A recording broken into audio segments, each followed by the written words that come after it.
Hello, my name is Brandon Lewis, and this is my tribute speech. I will be talking about Dr. Virginia McEntee.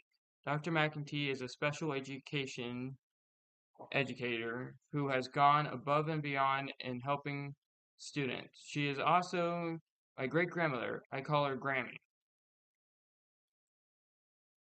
When I was in seventh grade, I was failing school. Towards the end of seventh grade, I moved from Florida, where I lived with my mom, to my dad's in Syracuse, New York. I was enrolled in school for the last 6 weeks. Grammy, who lived by my dad, tutored me and me my taught me my crucial study skills that I did not learn in Florida. At the end of the 6 weeks, I earned A's and B's. If it was not for her, I would have not passed seventh grade. Grammy was born in 1934 to Alice and Arthur Rossi. She married my great grandfather, Andrew McEntee.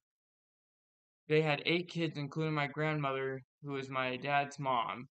She loved working with kids growing up and became a teacher like her mom.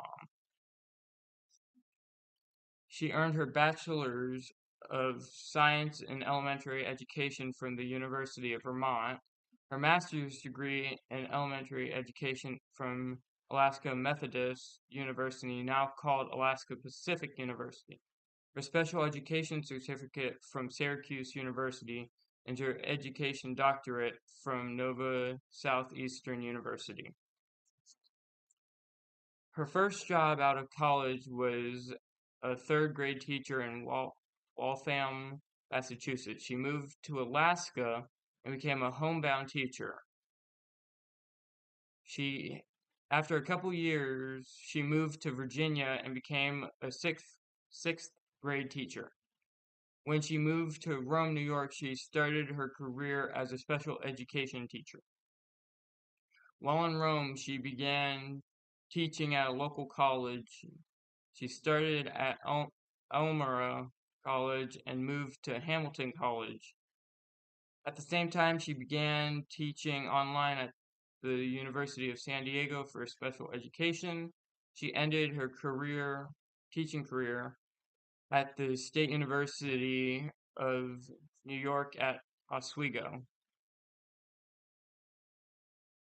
About 1976, she was teaching in a special education school in Rome, New York. When she started at the school, the classroom turned the closet into padded rooms to put kids in when they got out of control. Using grant money, she bought the first Apple computer, the Apple I. She turned the padded rooms into a computer room. She used this little room as a reward to students and not as a punishment room. In her home life, she brought the first Texas Instrumental personal computer for her kids in 1976 or 1979. She wanted to give her family a chance to learn computers in the very beginning of the personal computer age. None of my grandmother's friends had a personal computer.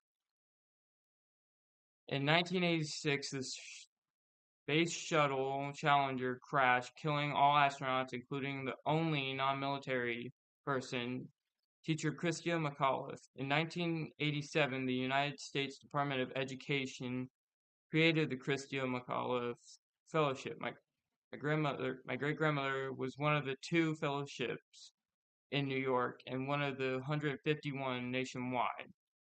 This award came with a 33,500 fellowship.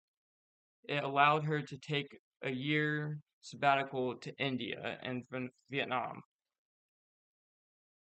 Grammy spent 4 years in India. She worked with students with disabilities. She worked with teachers to help introduce new strategies. She took the students to zoos and beaches. She spent 3 months in Vietnam, where she worked and lived in the school. She worked with the teachers and students with disabilities. She initialized a program to take many students, especially those who lived in the school, to places like the beaches and the zoos and to explore the city. She also brought technology to both Vietnam and India classrooms. She is a dedicated mother, grandmother, and a great grandmother and teacher who helped my grandmother. She was one of the first pioneer teachers who brought computers and technology to students with disabilities. She helped many kids. She helped many kids learn when it was difficult. She helped me through some problems as well. And she was always there for her family. If it was not for Grammy, I would not be the student I am today. Thank you.